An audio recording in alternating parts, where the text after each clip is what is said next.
चलिए, आप लोगों का बहुत बहुत वेलकम है इस आज के इंटरेक्शन की क्लासेस में। आप सभी के जो भी क्वेश्चंस होंगे वो हम वन बाय वन यहाँ पर कवर करने वाले हैं। तो जैसा कि मैंने पहले आपको बताया था कि जिन लोगों ने हमें 245 से पहले अपने नाम दिए थे उनको मैंने आज शामिल किया है, और उसके बाद के लोगों का टाइम मिलने पर आज करूंगी या तो फिर कल करूंगी। तो पहला नाम वनीता जी का है, फिर अर्चना जी भूटान है, वहां से है, और डॉक्टर नवजीव सक्सेना जी हैं, और वेंकटेश जी। तो वनीता जी, सबसे पहले आप अपना क्वेश्चन पूछें। हाँ जी मैम। वो मैं दूसरा ये क्वेश्चन था कि जैसे परसों बताया था कि K3 point is for will power, right? तो आई हैव यूज्ड दैट, तो दैट इज वेरी इफेक्टिव। तो मेरे को I just want to know because I am totally new into this and मेरे को बहुत ब्रेन, बिकॉज अभी लर्निंग एट दिस स्टेज तो ब्रेन फटीग भी बहुत हो रहा था। Then I use red point यहाँ पे ना, तो उससे भी काफी मेरे को रिलैक्स मिला। तो मैम और कोई पॉइंट्स है जैसे कि at this stage we are learning, तो हम मतलब कि जैसे थकावट ना हो एंड थोड़ा फास्ट लर्निंग हो जाए, कुछ इस टाइप कुछ टिप्स बताएंगे मैम इसके लिए? मैंने अपने ही चैनल पे स्टूडेंट प्रॉब्लम करके वीडियो अपलोड की है। उसमें learning method, how to learn fast, ठीक है। How to improve your memory करके डाला है, और बहुत इफेक्टिव है। उसमें जो सबसे पहले अच्छा। मैंने डाली थी मेमोरी के लिए, उसमें कई सारे सेट ऑफ प्रोटोकॉल हैं। जैसे कुछ लोग होते हैं ना, वो याद करते हैं हाँ जी। तो उनको याद नहीं होता, क्यों? क्योंकि उनको समझ ही नहीं आता। तो हम्म। एक तो होता है समझ ही नहीं आना, जब समझ नहीं आएगा तो आप याद कैसे कर पाएंगे। दूसरा होता है समझ में आ गया, याद याद नहीं हो रहा। तीसरा होता है समझ में आ गया, याद हो गया, लेकिन ठीक हाफ एन आवर के बाद में वो गायब हो गया। एक होता है कि समझ में आ गया, याद हो गया, हाँ जी। पूरे टाइम याद है, खूब याद है, जब एग्जामिनेशन हॉल में गए तो भूल गया। सही बात है ना? पूरा आ रहा है, एकदम ब्लैंक हो गया। एक है। होता है कि समझ में भी आ गया, याद भी आ गया एग्जामिनेशन हॉल में, तो भूले, लेकिन याद आया जब वापस घर आए तब। तो ये सही बात है अलग मैम। अलग कैटेगरी के वहां पे पॉइंट्स मैंने दिए हैं कि कब कब कौन से पॉइंट आपके लगाए जाएंगे।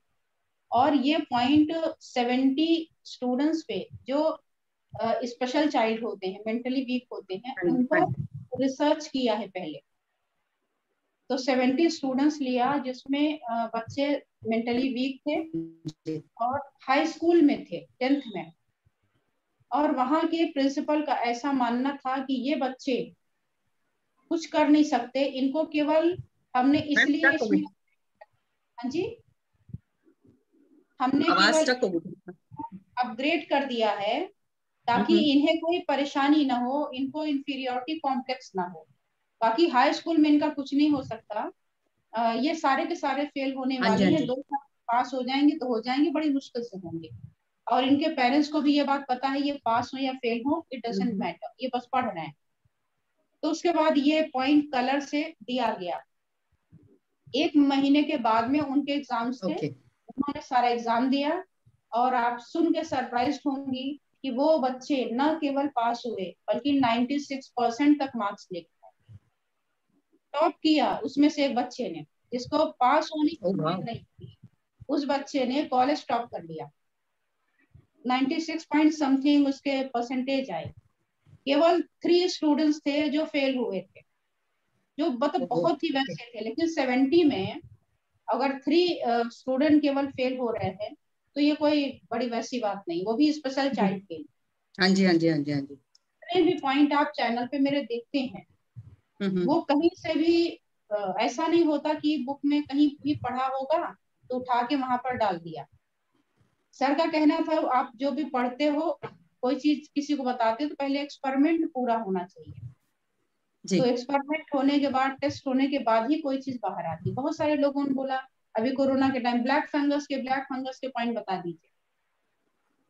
मैंने कहा मेरे पास ब्लैक फंगस के जब पेशेंट ही नहीं आए तो मैं कहाँ से हाइपोथेसिस के आधार पे आपको बता दूं? अरे नहीं, उसने बताया ये पॉइंट वो पॉइंट, मैं नहीं जानती, मुझे नहीं आता। मेरे पास सही बात। पेशेंट के उनका हम्म। एक्सपेरिमेंट करूंगी, कम से कम 1000 पे होना चाहिए। अगर हो गया तो उसके बाद मैं रिलीज करती हूँ पॉइंट या बताती हूँ। और अगर एक्सपेरिमेंट कर रही हूँ तो भी पेशेंट को बताती हूँ कि देखो मैंने कभी किया नहीं है भाई, आपके ऊपर एक्सपेरिमेंट कर रही हूँ, आप चाहो तो एक्सपेरिमेंट करवा लो। अगर राजी होता है तो ठीक है, नहीं तो ऐसे किसी पेशेंट के जान के साथ खिलवाड़ तो नहीं किया जा सकता ना। तो इसलिए राइट। जितने भी पॉइंट्स हैं आप खूब अच्छे से इत्मीनान से लगाइए, जो भी मिलेगा कुछ कारण से ही उसमें लिखा होगा। श्योर वही मैम, क्योंकि मेरे को लग रहा है कि I want to learn fast. ये चीज ऐसी है ना कि I am getting addicted to it, कि जल्दी जल्दी सीख लूं मैं। बिल्कुल इसका एडिक्शन होना ही चाहिए। यस, नहीं नहीं बहुत ज्यादा, I am just totally into it, and कभी सोचा नहीं था कि I be coming into it. And it's really, and after listening to your, I mean attending your class, it was so wonderful कि बस बहुत मजा ही आ गया मेरे को तो सच में। It's really good. जिधर मोहना चाहता है ना वो रास्ता बना देता है, आप कुछ कर नहीं सकते। यहाँ जितने भी हमारे मेंबर जुड़े हुए हैं ये सब एडिक्शन के शिकार जी हैं। लोगों को शराब का, सिगरेट का, इसका नशा होता है, हमारे यहाँ पढ़ाई का नशा है। और कोई भी मैम, क्लास अगर आप चंडीगढ़ में होते तो आई वुड हैव अच्छा। Surely attended. हाँ जी, आप चंडीगढ़ में होते तो श्योरली आई वुड हैव, मैं तो आपके पास आगे बैठ गया बैठ जाना था मैंने। चंडीगढ़ में बहुत सारे किए हैं क्लासेस। आपके परमानंद गुप्ता जी जो है वहाँ पे, उनके पास में बहुत अच्छा गई हूँ। अभी तो लॉकडाउन से मेरा जाना बंद हो गया, नहीं तो मैं बहुत गई हूँ उनके पास। चलिए नेक्स्ट। अच्छा, ओके, चलो thank you ma'am, thank you so much. नमस्ते मैम। नमस्कार। मैम आपने जो हाइपोथायराइड बताया था उसी को हाँ। फिर से समझना है। मैम जो TSH है वो अगर बढ़ा है और T3 और T4 नॉर्मल है तो मैम ये भी हाइपोथायराइड में ही आता है मैम। हाँ, मैम तो इसमें जो पॉइंट्स हैं वो YBM क्यों लगाए जाते हैं मैम? तो क्या लगाए जाएंगे, कोई चीज अंडर एक्टिव है तो टोन करेंगे ना उसको। हाइपो का मतलब होता है अंडर एक्टिव होना, कमजोर होना, इसलिए उसको टोन किया जाता है। मैम YBM तो वाइट लगेगा ना मैम? नहीं, वाइट वाइट मैग्नेट लगते हैं। ठीक है, जी ma'am, okay, thank you ma'am. Welcome.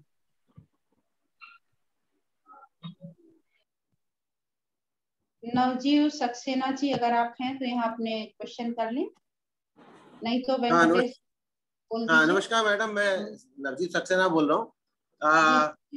हाँ, मैंने इलाहाबाद में कोर्स किया था लेकिन ज़्यादा समझ नहीं पाया था, और किमका साहब से मैंने वो भी लिया था, एक प्रोटोकॉल भी लिया था उस टाइम पे। बाय द वे मुझे मौका मिल गया था कि हम लोगों को हाँ बैच लेके गए थे वहाँ पे, जो आपका सेंटर है मेन जहाँ पे ट्रीटमेंट होता है, तो हमने उनके दर्शन किए हैं और वो तो मेमोरेबल है। तो मैडम एक्चुअली क्या है कि मैं थोड़ा सा बैलेंस की तरफ ज्यादा वो रहता हूँ, इंक्लाइंड रहता हूँ। तो बैलेंसिंग के लिए आपने मेथी बताई थी, तो मेथी के अलावा मैग्नेट में भी स्टार मैग्नेट वगैरह बताते हैं। तो मैं ये जानना चाह रहा था कि आपकी एक्सपर्टीज के हिसाब से in order of decreasing efficiency efficacy क्या हम यूज कर सकते हैं फॉर बैलेंसिंग एनी पॉइंट?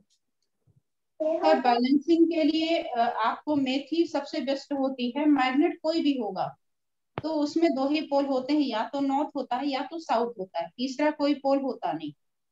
तो अगर आप बोलते हैं कि मैग्नेट से हम बैलेंस करेंगे तो ये सच नहीं है। अच्छा, एनर्जी आइदर एक्सेस होगी या तो डेफिशिएंट होगी। बिल्कुल। मैग्नेट का एक ही पोल आप ले रहे हो तो वो कैसे बैलेंस कर सकता है? वो या तो टोन करेगा या तो सिरेट करेगा। आप मेरे बात समझ रहे हैं सर? जी जी तो जी। ये किसी भी प्रकार का कोई भी मैग्नेट कभी भी एनर्जी को बैलेंस नहीं कर सकता, या तो टोन कर देगा या तो सिरेट कर देगा। लेकिन मेथी के पास में जो पावर है वो न्यूट्रल है। क्यों न्यूट्रल है? हालांकि इसमें भी पोल होते हैं सीड्स में ही, जी उसमें भी नॉर्थ पोल साउथ पोल होते हैं, लेकिन जब हम मेथी का यूज करते हैं तो उसके एक खास सिरे पर नॉर्थ पोल होता है और एक दूसरे सिरे पर उसका साउथ पोल होता है। लेकिन अच्छा हम कभी भी सीड्स को नॉर्थ और साउथ के हिसाब से यूज नहीं करते, हम उसको हैफेजर्ड वे में कैसे भी डाल देते हैं। तो अच्छा। जब आप ऐसे भी डाल देते हैं ना तो वो बैलेंसिंग मोड होता है, यानी न्यूट्रल होता है। तो इसीलिए जो सीड्स हैं वो हमारे न्यूट्रल वे में होते हुए बैलेंसिंग का काम करते हैं, और मैग्नेट जो होते हैं वो टोनो सीडेट का काम करते हैं। यानी कि जो स्टार मैग्नेट और क्लस्टर मैग्नेट का जो लोग कहते हैं वो ठीक नहीं है, इसका मतलब? आप चेक करके देख लीजिए सर। हाँ, मैं वो कभी मैंने चेक डिसाइड किया नहीं था। करती यस हूँ, यस, मैंने स्टार लेकिन मैग्नेट क्लस्टर हाँ, मैग्नेट को चेक किया था मेरा ब्योल मैग्नेट से, तो वो एक साइड को चिपका रहा था, एक साइड को छोड़ रहा था। इसका मतलब उसकी यही उसकी मैं कहना है कि फुल मेरी रेट बात ली। मत मानिए नहीं नहीं, आप। ठीक है, आपने सही। एज ए स्टूडेंट उसको सर्च करिए, मैग्नेट से मैग्नेट को टच करके देख लीजिए, कर आंसर लिया मैंने। आपको। ओके ओके, ठीक है। अच्छा, ये मेथी में एक दाने की जगह 3-4 दाने का क्लस्टर बना के लगा सकते हैं ना? लगा सकते हैं, बिल्कुल लगा सकते जी जी, थैंक यू सो मच जी, हैं। Thank you so much. Venkatesh sir, आप अपना सवाल पूछें। जी मैम, मेरा ये सवाल था कि जब हम ऑर्गन्स के बारे में ये कर रहे हैं और मैग्नेट्स लगा के उनको ट्रीट करते हैं, अगर ऑर्गन्स निकाला गया हो, जैसे एक्टमी हो जाती है, हमारी माता जी का गॉल ब्लैडर नहीं है, मौसी जी का हाल फिलहाल में लार्ज इंटेस्टाइन का ये हो गया क्योंकि कैंसर हुआ था, तो पूरा लार्ज इंटेस्टाइन ही निकाल दिया गया। तो ऐसे में जब हम पॉइंट्स पे ट्रीटमेंट देते हैं तो ये कैसे काम करते हैं, क्योंकि ऑर्गन है ही नहीं। तो LI4 पे अगर मैं ट्रीट कर रहा हूँ तो ये कैसे काम कर रहा है? सवाल आपका बहुत बेहतरीन है, बहुत सुंदर है। आपका बहुत बहुत स्वागत है क्वेश्चन करने के लिए। जी मैम। आप जो पॉइंट लगाते हैं वो ऑर्गन के ऊपर जाके थोड़ी लगाते हैं। हम कहाँ लगाते हैं? हम लगाते हैं उसकी मेरिडियन पर, एनर्जी पर। समझ रहे हैं आप? तो हमारा गॉल ब्लैडर ऑर्गन निकाला है, ना कि हमारी मेरिडियन को भी कट किया गया है। नंबर 1। नंबर 2 ये है कि फॉर एग्जांपल हम गॉल ब्लैडर का ही लेते हैं। क्या आपको पता है कि गॉल ब्लैडर का ऑपरेशन होने के बाद भी गॉल ब्लैडर में स्टोन हो जाता है? कभी सुना है आपने?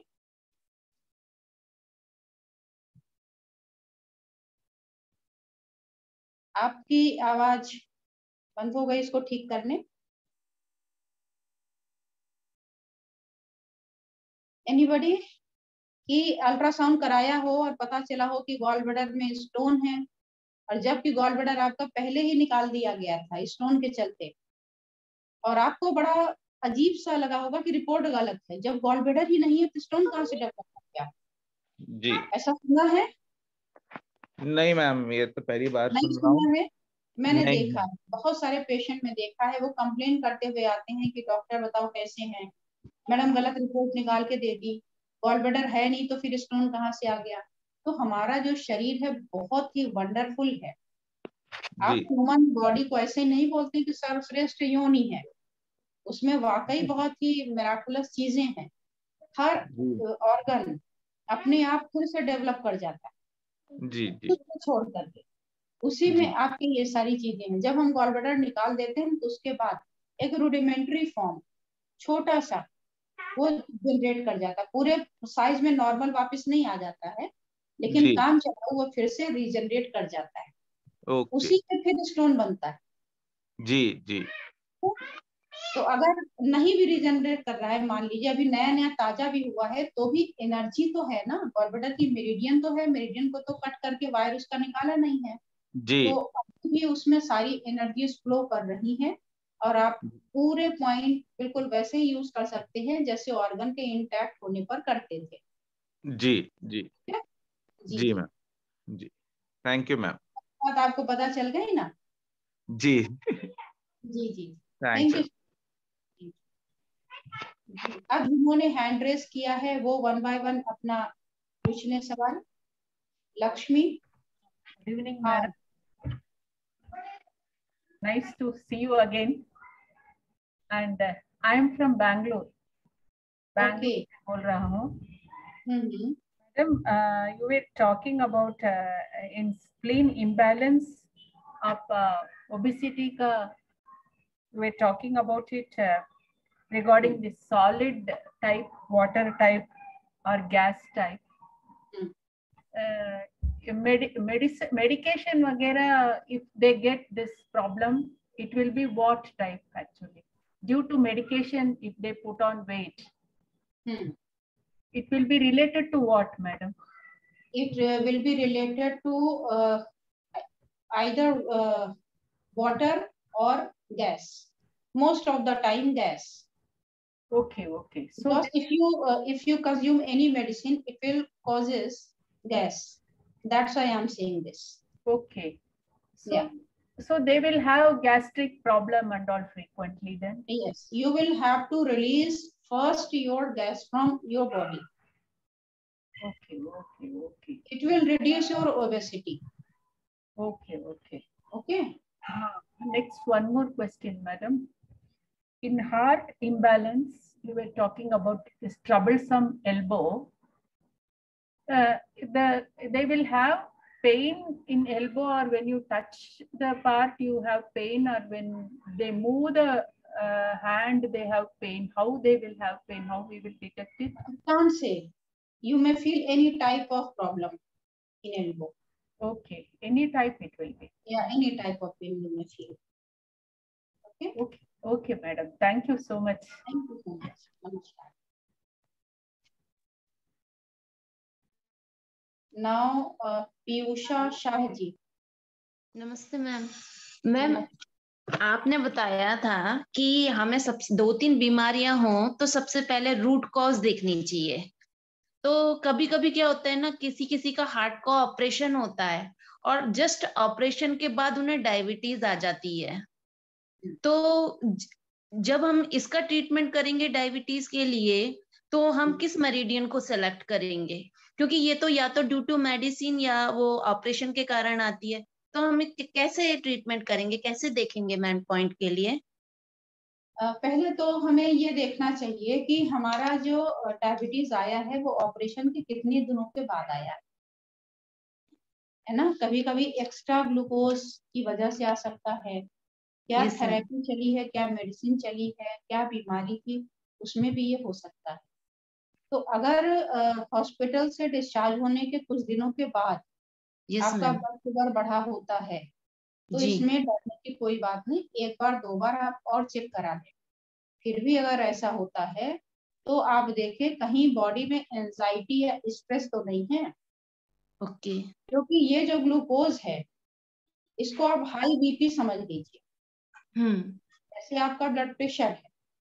अभी इस समय मैं बैठी हूँ बिल्कुल न्यूट्रल मोड में बैठी हूँ. ना मुझे किसी से कोई नफरत का भाव है, ना मुझे बहुत ज्यादा कोई एक्साइटमेंट है जी. और होती भी नहीं जल्दी. हुई तो फॉर अ सेकेंड होता है और वो गायब हो जाता है, जैसे दिखाने वाला होता है. तो अगर ऐसी कंडीशन में मान लीजिए, सपोज करिए, ऐसा मेरे साथ तो नहीं होता कि कोई आए मेरे सामने और हॉट टॉक करने लगे, गालियां देने लगे, लड़ाई झगड़ा मारपीट करने लगे. उस समय मेरे जो ब्लड प्रेशर की स्थिति है वो क्या होगी? थोड़ा हाई हो जाएगा मैम. नहीं, ये डिपेंड करेगा कि मैं किस स्टेटस में हूँ. अगर मैं उससे डर जाती हूँ, सहम जाती हूँ, तो ब्लड प्रेशर हमारा फॉल करेगा. Yes ma'am. और अगर मैं एग्रवेट हो जाती हूँ, गुस्से में आ जाती हूँ, तो सेम ब्लड हमारा हाई हो जाएगा. जी. लेकिन मेरा ना तो हाई होने वाला है, ना तो मेरा लो होने वाला है. क्योंकि मैं उसी की एनालिसिस करूंगी कि ये क्यों ऐसा बोल रहा है, क्या ऐसा हुआ, इसको बैठाओ, पहले इससे पूछो इसको प्रॉब्लम क्या है, क्यों ऐसा कर रहा है. ठीक है. तो जैसे ये बीपी शूट अप हुआ है ना, ऐसे ही डायबिटीज भी शूट अप होता. क्यों? क्योंकि जिस समय ये घटना हुई, किसी ने गाली दिया, किसी ने हॉट टॉक किया, तो उस समय जो हमारी ब्रेन की स्थिति है, ब्रेन से काम ले रहे हैं ना हम, ब्रेन से सोच रहे हैं, ब्रेन से करने का विचार कर रहे हैं. ब्रेन किससे बना हुआ है? हमारा ग्लूकोज से बना है. और हमें वो ताकत चाहिए सोचने की, करने की, कुछ रिएक्ट करने की. तो इमीडिएट ग्लूकोज बॉडी में, ब्लड में छोड़ दिया जाता है कि ताकि ऐसा ना हो कि हम उसको सुन के बेहोश हो जाएं. ऐसा होता है, आपने देखा होगा ना, लोग कांपने लगते हैं, बेहोश हो जाती है डर के मारे. yes, या गुस्से में कांपने लगते हैं. तो वो स्थिति ना आए तो बॉडी क्या करती है? ग्लूकोज रिलीज कर देती है फट से. तो अगर आप ग्लूकोज के पेशेंट नहीं भी हैं तो भी अगर कभी ऐसी घटना हो जाए, इमीडिएट आप अपना ब्लड शुगर चेक करा लीजिए, तो वो बढ़ा हुआ मिलेगा. अब यही कंडीशन मान लीजिए हमें अचानक से डायग्नोस हो जाए कि हमें कैंसर हो गया। अब कैंसर अपने आप अपने नाम में ही बड़ा भयानक है, बड़ा भयावह है।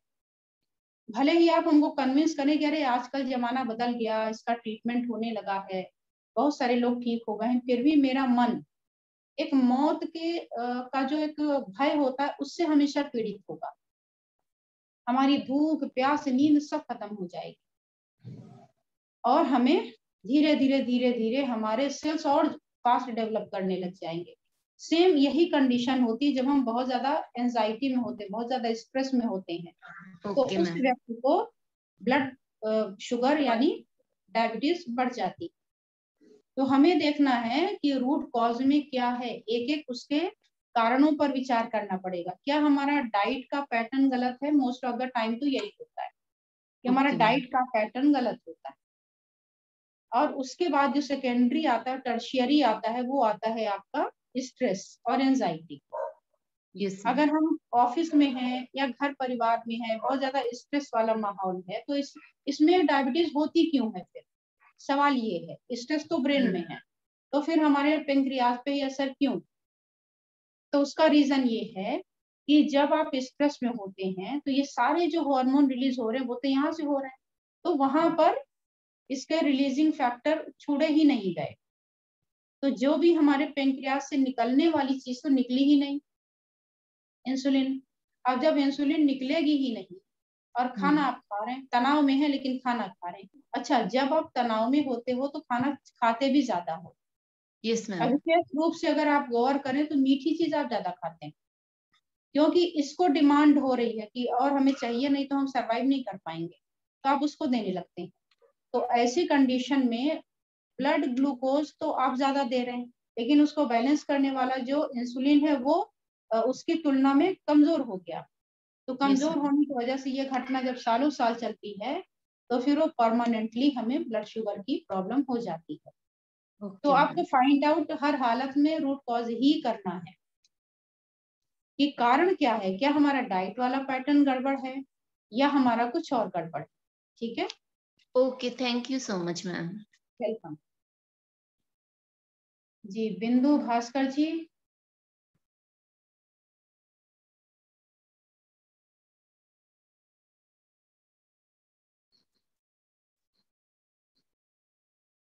सुरेंद्र बोरा जी, बोलिए।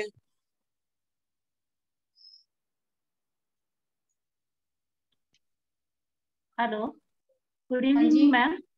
एक क्वेश्चन था ma'am, can single point will work on whole meridian? Definitely. जैसे मेथी की पट्टी है तो मैम क्या मेथी की पट्टी लगाने से पूरा मेरिडियन पे ट्रीटमेंट हो जाता है? मैडम को खुद कोरोना हो गया था, उन्होंने ठीक करा, उनको फ्रैक्चर हुआ था, ठीक कर लिया। आप कौन बोले, मैं समझ नहीं पा रही। आप जरा अपना कैमरा ऑन करें और बताएं आप न्यू हैं या ओल्ड हैं, उसके हिसाब से आपको आंसर देंगी ना।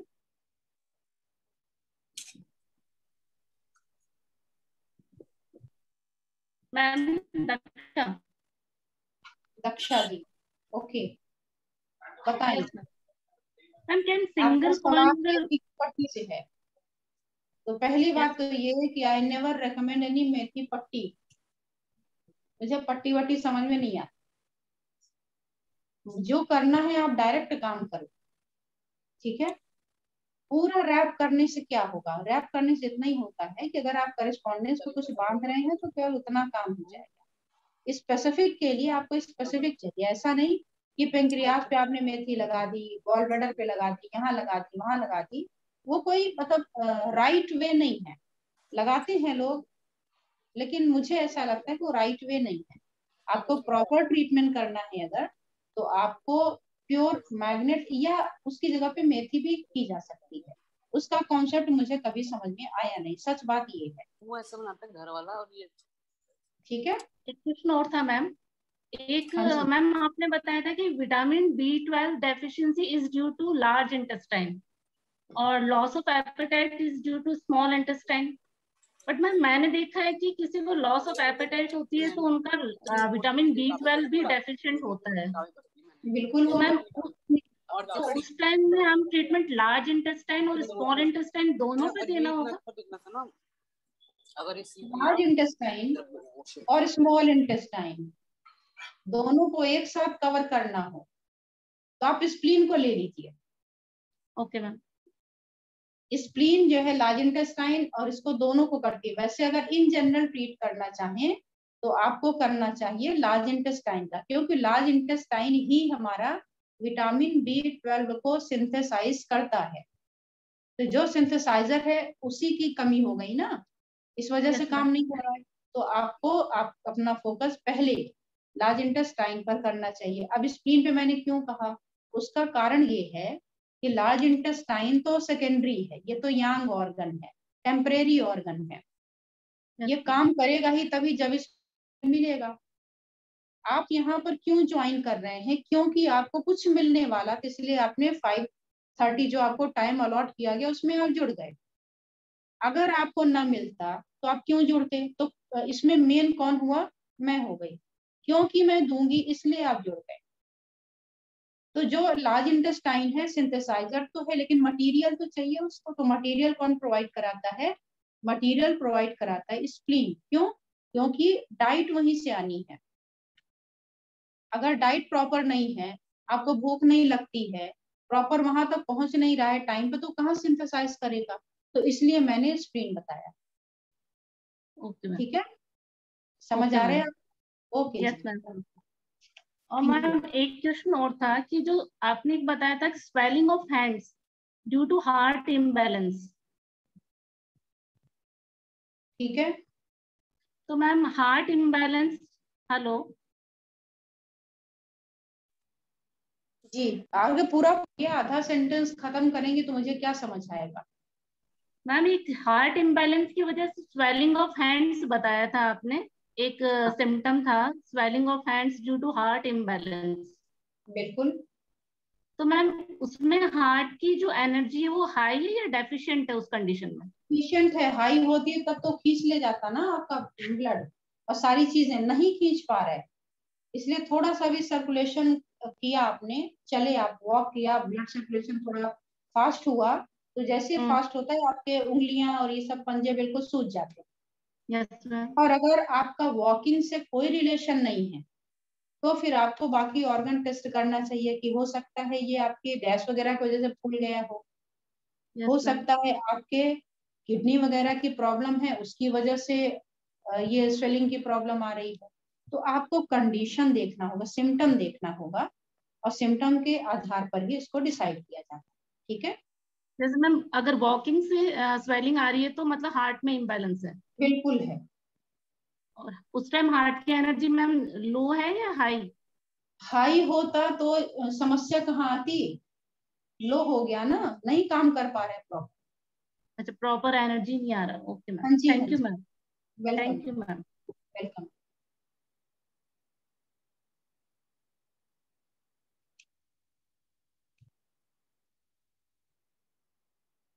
Next one is Suren Bora sir, पूछे सवाल अपना।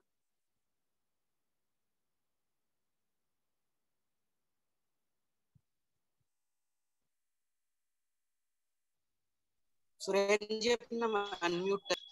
हेलो जी हेलो सर, नमस्कार sir. Hello, can you hear me madam? Do you hear me? हाँ, मैं अपना सवाल पूछ रहे sir.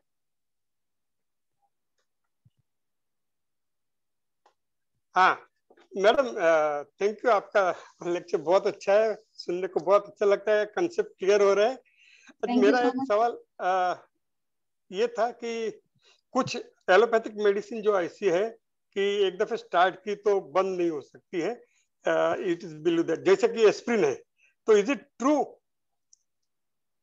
Hello. Yes yes yes yes, मैं पूरा सुन पा रही हूँ सर, आप प्लीज पूरा बोलते रहिए, मैं सुन पा रही हूँ। मेरे को सॉरी, मेरे को स्क्रीन में नहीं दिख रहा है तो आई एम कंफ्यूज वेदर। आप स्क्रीन में मुझे देख लीजिए सर, मैं भी नहीं, मैं नहीं देख पा रहा हूँ, इसलिए मैं जरा ये हो गया। देख लीजिए, पहले ढूंढ लीजिए मुझे। हाँ, okay, now I can see. Thank you. तो मेरा सवाल थोड़ा दिमाग में थोड़ा कंफ्यूजन था। ऐसा सुना है कि एस्प्रिन जैसी मेडिसिन अगर कुछ चालू कर दी तो फिर you have to continue for life time, उसको बंद नहीं कर सकते हैं। तो अगर हम TW5 को जो है ब्लड थिनर अगर यूज करें बीपी को कंट्रोल करने के लिए, तो क्या बाद में हम ऐसी दवाइयां बंद कर सकते हैं क्या? 100 कैसे मैं बोलूं, अगर मैंने बोल दिया तो YouTube वाले हमारी वीडियो को उठा के बैन कर देंगे। बोलूं कि क्या गलत क्या सही है, लेकिन आप इतना बोल सकती हूँ कि TW5 विल वर्क हियर, आप इसको लगा सकते हैं और ये अच्छा काम करता है and it is proven also. मैंने अभी कोरोना के टाइम पर ये पॉइंट बहुत ज्यादा यूज किया है लोगों पर, बहुत ज्यादा, और मिराकुलस काम किया है इसने, वंडरफुल काम करता है। तो हम पेशेंट को बोल सकते हैं कि अभी अब आप स्टॉप कर दो once we monitor the blood pressure? नहीं कह सकते, मैं यहाँ पर तो कतई नहीं बोल सकती हूँ। कभी अलग से बात करेंगे तो मैं सच्चाई बता दूंगी, क्योंकि सच्चाई बोलना बड़ा कठिन होता है, बड़ा भारी होता है। बोलते ही आपकी लोग काटने के लिए तैयार हो जाते हैं। ये जमाना है, पहले लोग कहते थे हमेशा सच बोलना चाहिए, ऑलवेज स्पीक ट्रूथ, लेकिन practically it is not possible, it is very difficult in practical life. अगर आप सच बोल दें तो समझ लीजिए कि आपका तो हालत खराब। समझो मैं पूछ रहा हूँ, समझो मेरे घर में ऐसे केस है, तो मेरे को तो कॉन्फिडेंस है कि ये 100% काम करता है, तो मैं कुछ मेरे इमीडिएट काम कर सकते हैं sir. Okay okay, thank you so much sir. अच्छा, दूसरा क्वेश्चन था मेरा मैडम कि ये जो स्प्लीन की डेफिशिएंसी है, स्प्लीन के अंदर स्प्लीन इन डेफिशिएंसी नहीं बताया, बाकी के इन ऑर्गन्स में इन डेफिशिएंसी है, तो थोड़ा उसके बारे में। हालांकि एडवांस है, लेकिन चलिए आपने पहली बार पूछा तो बता देती हूँ। हमारा स्प्लीन और स्टमक अगर दोनों को कोरिलेट करें, कंपेयर करें, तो इसमें स्प्लीन का रोल बहुत ज्यादा होता है, नो डाउट, लेकिन स्प्लीन काम तभी करेगी जब स्टमक में कुछ आएगा। तो यहाँ पर आप अच्छा जो भी मेडिसिन खाते हैं, जैसे अभी कोरोना का टाइम चल रहा था, तो कल्प्रिट कौन था, मतलब जो अफेक्टेड रीजन था वो क्या था, वो था हमारा लंग्स, स्टमक नहीं था। लेकिन हम क्या करते थे, एंटीबायोटिक खाई तो कहाँ खाई, स्टमक में गई, लंग्स में नहीं गई। जो भी चीजें ली हमने स्टमक को दी। तो किसी भी बीमारी में कुछ भी होने पर स्प्लीन तो बाद में है, तो वो तो सेफ बचा रहता है, लेकिन हमारा जो स्टमक है वो सबसे ज्यादा अफेक्टेड होता है। तो इसीलिए यहाँ स्प्लीन की जगह पर स्टमक यिन होता है, स्प्लीन यिन नहीं होता। ओके जी, एक और सवाल पूछूं? स्टमक यिन डेफिशिएंसी ही आपको मिलती है, स्प्लीन नहीं मिलती इसे।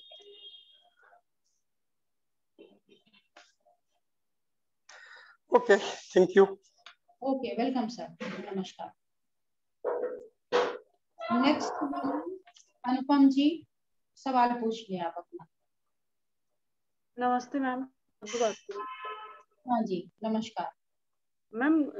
कुछ कंडीशन में डेफिशिएंसी वाली कंडीशन हो डायग्नोसिस में, और हाई बीपी का भी पेशेंट हो, तो उसमें हम क्या करेंगे? कुछ एग्जांपल दीजिए तो समझ में आए। पहली जैसे बात हार्ट तो जैसे हार्ट ब्लड डेफिशिएंसी हो पेशेंट को, हमें कुछ एग्जांपल दे दीजिए तो मैं समझा पाऊंगा। जैसे हार्ट ब्लड डेफिशिएंसी हो पेशेंट को और हाई बीपी का भी पेशेंट हो मैम, तो उसमें हम क्या करेंगे? बहुत बेहतरीन पॉइंट है आपका। पहली बात तो थैंक यू सो मच। ऐसे सवाल बहुत इम्पोर्टेंट होते हैं, लेकिन पूछता कोई नहीं। आपने कहा कि ब्लड प्रेशर हाई है। हाँ जी। और पेशेंट है डेफिशिएंसी वाला। हाँ जी तो होगा, बिल्कुल होगा। अगर एक पाइप में आपने पानी डाला है, पूरा डाला है, ठीक है, तो आप जब पंप को ऑन करेंगे तो वो पंप आपके पानी को फ्लो करा देगा। हाँ जी मैम, बिल्कुल। लेकिन अगर पानी कम हो जाए, मेरी बात को ध्यान से सुन लीजिए, टुल्लू पंप का एग्जाम्पल दे रही हूँ।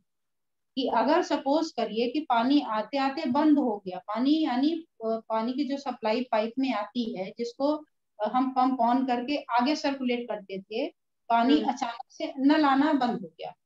हाँ जी मैम। पाइप अभी भी वहीं पर है, टुल्लू पंप अभी भी चल रहा है। अब क्या हो गया, क्या आपके नल से पानी आ रहा है? नहीं आ रहा है, deficiency of water, but it causes pressure on your pump. हाँ, फिर आपकी पंप पे बढ़ गया, अब आप क्या करते हो, दौड़ के जाके बंद कर देते हो। हाँ जी। कि अगर हमने बंद नहीं किया तो मोटर जल जाएगी। हाँ, और जब आप उसको देखने जाते हैं तो लाल हुई होती है, गर्म रहती है। हाँ बिल्कुल मैम। समझ गए? एकदम यही आपका जो टुल्लू पंप है वो आपका हार्ट है। आपका जब तक धीरे धीरे पंप काम कर रहा था, आप लो ब्लड प्रेशर में जीते थे, और कम हो गया, यानी severe deficiency of blood causes high BP. ये कॉन्सेप्ट बड़ा अद्भुत है। अक्सर क्या होता है, जैसे ही हमने देखा पेशेंट का हाई बीपी, दिमाग में आ गया हाई अगर हो तो लो कर दो, घटाओ। हाँ जी मैम, बिल्कुल सही है। और घटाओ घटाओ घटाओ, और हमने देखा है लोगों के प्राण निकल जाते हैं, डेथ हो जाती है। क्यों? जैसे ही आप उसको सिलेक्ट करते हो और ऊपर भागता है, क्योंकि हाई ब्लड प्रेशर इसलिए हुआ है क्योंकि उसको मिल नहीं रहा। मैंने ऐसे बहुत सारे केसेस देखे हैं जिसमें हाई बीपी के केस में हमने लो ब्लड प्रेशर के पॉइंट को टोन किया और उनका बीपी नॉर्मल हो गया। तो high BP always high BP नहीं है, उसकी फिजियोलॉजी समझिए कि पेशेंट का कॉन्स्टिट्यूशन तो बता रहा डेफिशिएंसी, तो कैसे तो हाई बीपी हो जाएगा? नहीं होगा, दूर दूर तक संभावना नहीं। पतला दुबला शरीर है, बहुत बीमार, बीपी बड़ी हाई है, इसका मतलब उसमें है नहीं, और उसको बैलेंस करने की वजह से इतना हाई हो जा रहा है। तो आपको डेफिशिएंसी के पॉइंट को टोन करने पड़ेंगे। ऐसा नहीं है कि हाई ब्लड प्रेशर है तो हार्ट ब्लड को भी टोन कर दो, हाई बीपी को पॉइंट में सिलेक्ट कर दो, उल्टा हो जाएगा। हाँ जी मैम, यही ऐसा सोचती कि अच्छा काम करना है तो इसके भी दे दो, उसके भी दे दो, नहीं। Always focus on root cause, कहीं नहीं भटकना। और यही कारण है कि आप एक प्रोटोकॉल पर आप 17-20 सिम्टम को कट ऑफ कर सकते हैं। हाँ जी। तो ये आप ध्यान रखिए कि हाई बीपी एक सिम्टम है। हाँ। एक सिम्टम है, डायबिटीज एक सिम्टम है, ये डिजीज नहीं है, ये एक सिम्टम है। और हमें इसका पता लगाना है कि ये किस बीमारी की वजह से ऐसा हो गया है। जब तक आप इसके कारणों पर विचार नहीं करेंगे तब तक आप केवल पॉइंट ढूंढते रह जाएंगे, और कभी आराम मिल भी जाएगा, कभी नहीं भी मिलेगा, सिम्टोमेटिक होगा। और अगर हम हाई बीपी के पॉइंट ऐसी कंडीशन में लगाते हैं और उसमें थोड़ा आराम भी मिलता है तो ये हमारे लिए जानलेवा साबित होगा, क्योंकि हमने जाके पंप पर पानी डाल दिया, ठंडा कर दिया, लेकिन हमने उसको पानी की सप्लाई नहीं दी। मान लीजिए पाइप ही हमारा निकल गया हो, पानी आ ही नहीं रहा हो, तो जब तक पानी आप नहीं डालेंगे पंप पर, चाहे पानी डालें चाहे उसको ठंडा होने दें फिर दोबारा चलाएं, कोई रिजल्ट नहीं आएगा। ठीक, okay ma'am, thank you so much ma'am. Thank you. Next one is Revathi ji, आप अपना सवाल पूछें। मैम नमस्कार। नमस्कार। एक्चुअली मुझे first I want to see you. Yes madam. Yes नमस्कार madam. I have attended your class earlier also. It's as usual very nice. Thank you very much. I'm unable to see you. Not able to see? I want to see. Okay, madam. Okay, thank you. Madam, so thoda questions पूछना है. That you said organ is not there also, meridian will be there. If by any chance that meridian ka part is not there, he met with an accident or something and got, for example, lungs or something, that hand is the through that only that lungs meridian is going. If that is getting cut, what will happen? Wonderful question. कितना लोग सोचते हैं कि चलो हाथ ही cut हो गया, अब लाओ मेरिडियन, आप कहाँ से लाओगी? आपको बताओ, जितने आप अमेजिंग क्वेश्चन पूछेंगे ना, उतनी अमेजिंग मेरे पास आंसर होते हैं। Your every energy is still there. एक टर्म होता है फैंटम, फैंटम पेन, आपको पता है? एनीबॉडी? नहीं पता। ये वो फैंटम है जो आपके क्वेश्चन का आंसर है। एक पेशेंट का मेरे पास में कॉल आता है बॉम्बे से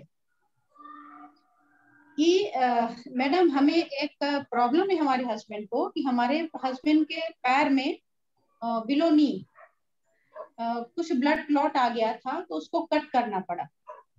तो अभी लोअर लेग नहीं है, थाई से नीचे का पैर उनका कट हो गया। अभी वो रात को, अच्छा ये 1 वीक हो गया, अभी उन्हें कोई तकलीफ नहीं है, ब्लड क्लॉट वगैरह सारा उनका मेडिसिन चलता है एंड ही इज परफेक्ट। लेकिन टुनाइट क्या हुआ कि वो रात को चीखने लगे और बोल रहे हैं कि मेरे पैर की मसाज करो, मेरे पैर में पेन हो रहा है। किस पैर में? जो पैर नहीं है। How can it is possible? जो पैर नहीं है उसमें बहुत दर्द हो रहा है और हमारा वो पैर मसाज करो। अनबियरेबल पेन है, मैं बिल्कुल टॉलरेट नहीं कर पा रहा हूँ, प्लीज मेरी हेल्प करो। वो बोल रही है आपके पैर नहीं? बोला आई नो वेरी वेल कि नहीं है, but I feel severe pain in that leg, what can I do? अब आप इसका जवाब दो कि ये क्या है। ये बता रहा है कि एनर्जी इज स्टिल देयर, और इस बीमारी को बोलते हैं फैंटम पेन। तो पेन आया इसको फैंटम पेन बोलते हैं। इसके लिए फिर हम उसके सब्स्टिट्यूट लेग, जो आपके पॉइंट है ना, किसी दूसरे हाथ के उस पर जाके लेते। खैर ये तो दूसरी बात हो गई। हमारी प्रॉब्लम ये है, आपने कहा कि अगर हमारा ये हाथ कट गया मान लो, तो ये वाली पूरी मेरिडियन तो गायब हो गई। अब हम ट्रीटमेंट अगर करना हो लंग्स का तो कहाँ करेंगे, है ना? तो आपको इसका आंसर, आप न्यू हो मैम कि ओल्ड हो? Now I am in 3rd semester madam. Okay okay, ठीक है। तो मैं स्क्रीन शेयर करके आपको कुछ दिखाती हूँ, आपको आंसर मिलेगा। कुछ बाइलैटरल ना मैम? ओके मैडम, या बाइलैटरल है तो उसको हमें देखना होगा, और कुछ और चीजें मैं दिखाना चाहती हूँ। या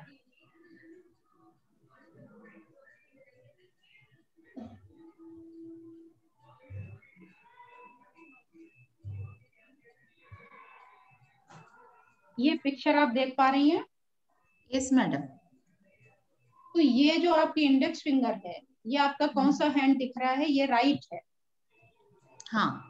राइट इंडेक्स फिंगर लेफ्ट किसको रिप्रेजेंट करता है? राइट आर्म को, ठीक है। Right middle finger represent right leg, and what about these two? Okay. Right ring finger represents left leg and right small finger represents your left hand. तो in case कभी कुछ ऐसा emergency होता है तो फिर हम वो पूरे हैंड का जो पॉइंट होता है वो इस तरीके से रिप्लेस कर लेते हैं। इसको हम बोलते हैं सेकेंडरी करेस्पॉन्डेंस। ये बहुत रेयर में यूज करते हैं।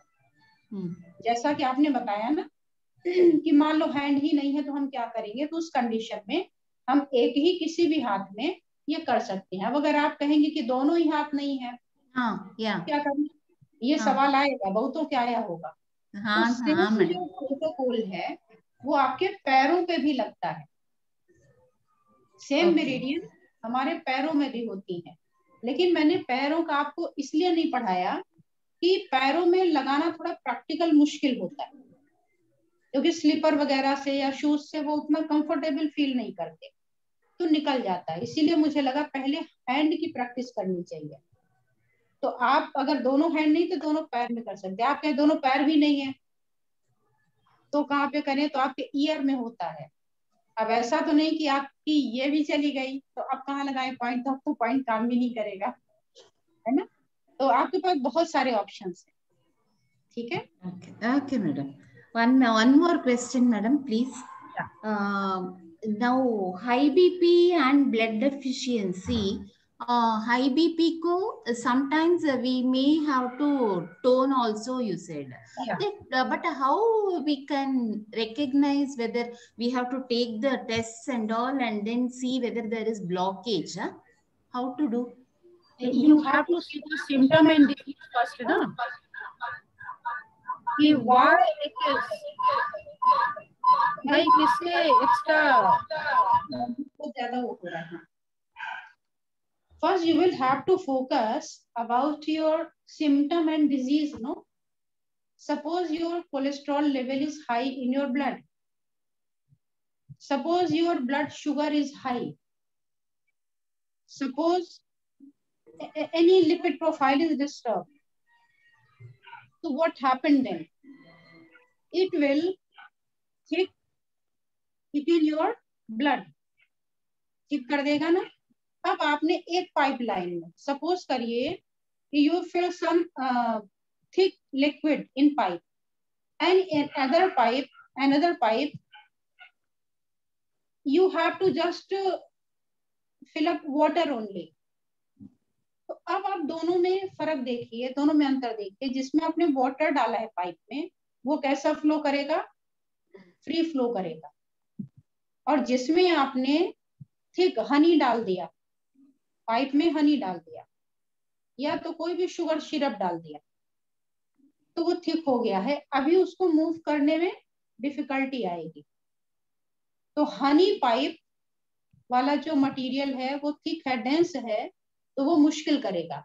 ऐसे ही हमने अपने ब्लड में क्या किया, हमने अपने ब्लड में कोलेस्ट्रॉल ऐड कर दिया। कोलेस्ट्रॉल मीन्स लाइक ऑयल और घी।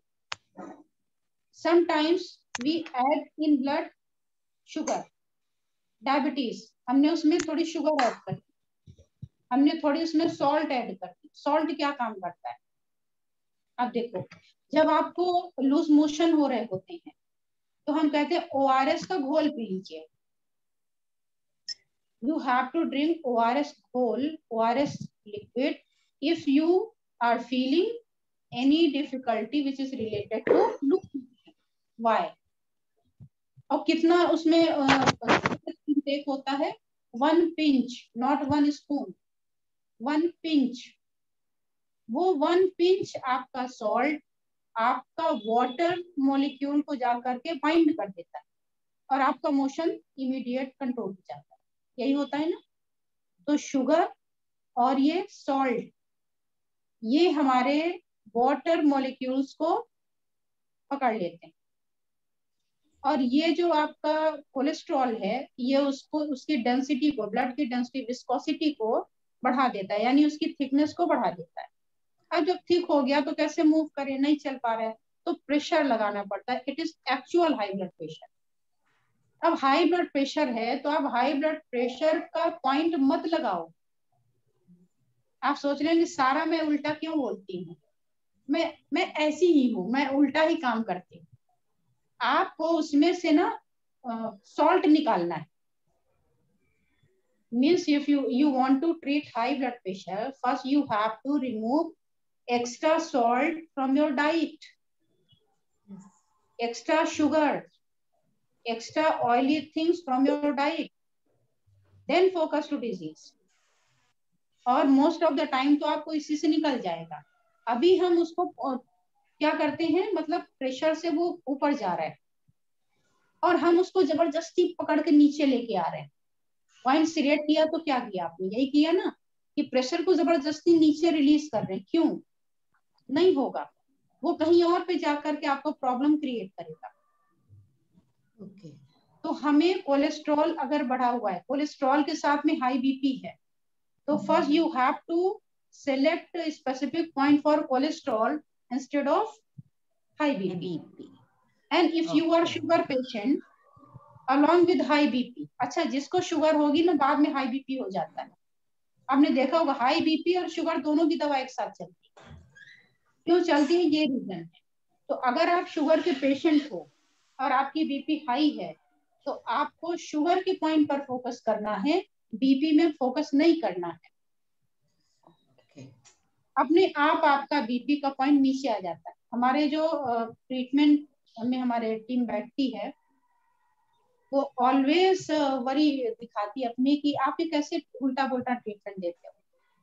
कई बार पूछता है ma'am actually it is tone, ma'am really it is cigarette. ऐसा तो नहीं होता कि हमने भूल से बोल दिया। नहीं नहीं, जो लिखा है वो ठीक है। अच्छा मैम ये मतलब हाई बीपी तो आपने इसको टोन किया, मैंने जो किया है कर दो। कई बार जिनको देती हूँ वो पलट के बोलते हैं कि मैम वो अनफॉर्चुनेटली शायद कुछ मिस हो गया है आपसे। तो अनफॉर्चुनेटली नहीं होता, जो होता अच्छा होता है। बोला नहीं, मुझे लगता है शायद आपने गलती से ये पॉइंट कर दिया। मैं गलती नहीं करती। आप मुझसे नींद में भी पॉइंट पूछोगे तो सही निकलता है, बाकी काम की चीजें नहीं निकलेंगी लेकिन पॉइंट तो करेक्ट ही होंगे। ये सर ने सिखाया है, ठीक है। ये मेरा इसमें क्रेडिट बिल्कुल नहीं जाता, ये सर ने सिखाया और इतना फीड हो गया है कि वो वही निकलेगा। जैसे आप चपाती बनाते हुए बात भी कर लेते हैं लेकिन उसकी शेप में असर नहीं आता। शेप ऑलवेज आपका राउंड ही होता है, वैसे ही पॉइंट भी हमेशा करेक्ट ही निकलेंगे। तो आपको हमेशा इन चीजों पर फोकस करना, ठीक है। Okay madam, okay, thank you so much.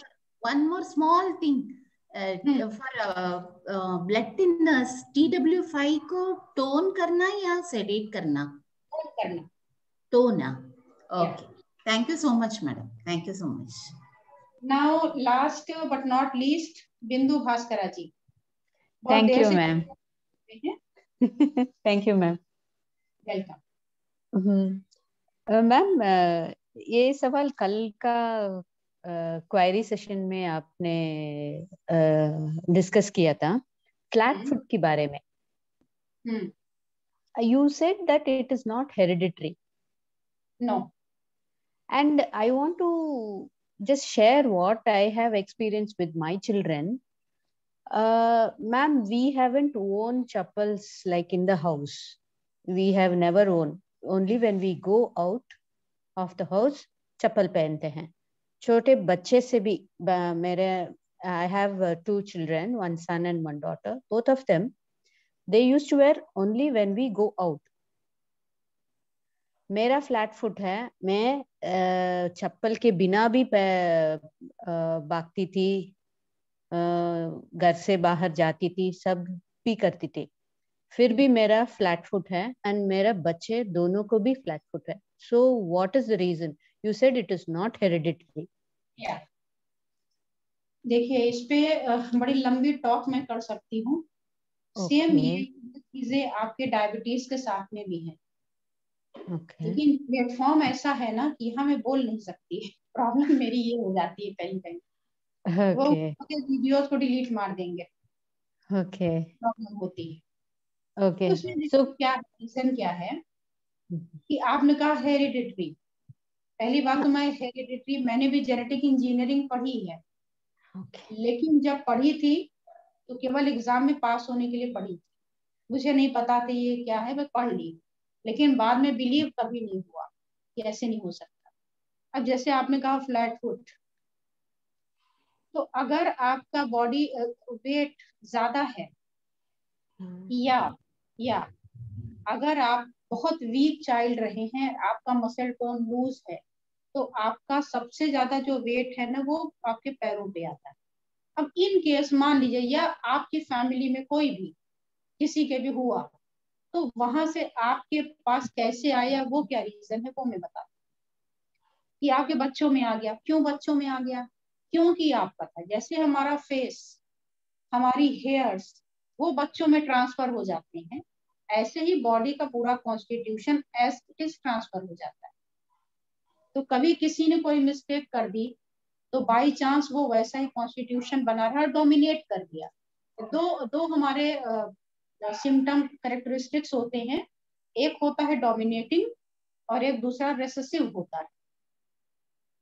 तो अब कौन सा डोमिनेट बन जाए कब किसके में वो नहीं कहा जाता है। तो जो डोमिनेटिंग कैरेक्टरिस्टिक्स होते हैं वो आगे हमारे जीन में ट्रांसफर हो जाते हैं। तो इस वजह से मैं भी कि आपके बच्चों में आ गया। अदरवाइज जो मेन है वो यही है कि बच्चों का वो आर्क हम बनने ही नहीं देते। 24 घंटे इवन बच्चा चलता भी नहीं है तब से उसके पैरों में स्लीपर्स डाल देते हैं, शूज डाल देते हैं 24 आवर्स। इवन बिस्तर पे भी वो लेटता है तो भी वो शूज और सॉक्स के बगैर नहीं लेटता। मैंने अपने आंखों से ऐसी चीजें देखी हैं। तो ये थोड़ा सा लोगों में अवेयरनेस नहीं है, जानते नहीं है, इसलिए ऐसा करते हैं। Ma'am, is there anything to avoid reoccurrence, like in my children's their children, that is my grandchildren, if it is very nice. तो आपको ये करना है कि आप अपने फ्लैट फुट के पॉइंट लगाइए। In this age, how does this work? Yes. No. I don't doubt that, ma'am. I don't doubt that. आप फ्लैट फुट के पॉइंट लगा लीजिए। क्या करेंगे? टोन की सिलेट, इसको हम करेंगे टोन, क्योंकि हमें उसे पुल करना है, ऊपर वापस ले आना है, ताकत देनी है। तो हमें फ्लैट फुट के पॉइंट को टोन करना है। ठीक है, अगर आप कहिए तो मैं बुक बता दूं कहाँ मिल जाएगा। Yes ma'am, 22 number. Okay. Flat foot chapter ही है पूरा उसमें। तो आप उस चैप्टर में जाइए और फुट चैप्टर में जाएंगे। फुट चैप्टर में भी फ्लैट फुट है, अलग से भी एक फ्लैट फुट का चैप्टर है। तो आप फुट वाले में से भी निकाल सकती हैं। लास्ट पेज ऊपर की ओर कॉर्नर में शायद 3rd नंबर पर मिल जाएगा। तो वहां से आप लेकर उसको टोन कर सकते हैं। वैसे वहां सिरेट लिखा होगा, लेकिन उसे करना है हमें वहां पर जाकर टोन करना है।